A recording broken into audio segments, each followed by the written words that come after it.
Hello, everybody. I'm David Crystal. I'm Honorary Professor of Linguistics at the University of Bangor in Wales.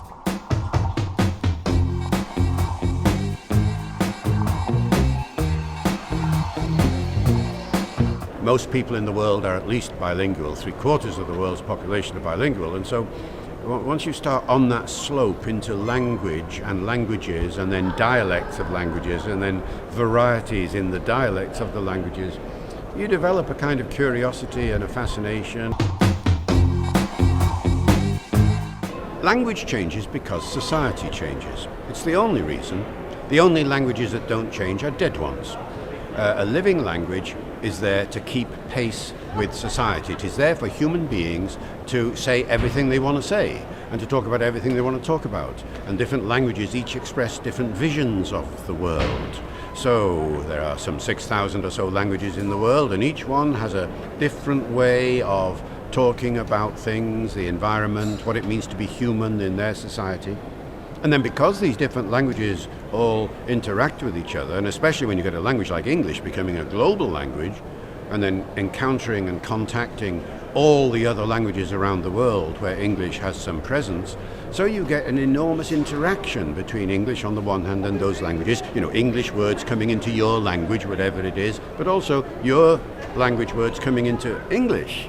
Something like 80% of the vocabulary of English are loan words from other languages over the last 1,000 years. So as a result, this kind of language change, it isn't marginal. It isn't something we have language, and by the way, it changes. Language changes at the heart of language. All languages change, day by day by day. This is what keeps me interested as a linguist. Whatever English was like today, it was different yesterday, it'll be different tomorrow. 95% of the vocabulary that was in Shakespeare's day is the same as the vocabulary today. Only 5% of the words are really different from anything we would use now. It is early modern English. Shakespeare's English is not Middle English. If you're reading Chaucer, that's trickier. Yes, you have some trouble reading Chaucer. Go back to Old English, it is like a foreign language. You can't understand that without studying it. But Shakespeare, you go to a Shakespeare play, most of it you will understand without any trouble at all, because it's the same as modern English. To be or not to be? That is the question.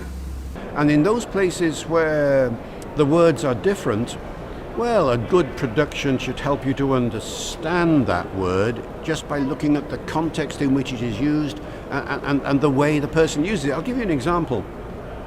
You don't have to understand the meaning of every word in order to understand the purpose behind the language. If I don't like somebody and I call them, "You're a blithering idiot." Now, define blithering for me.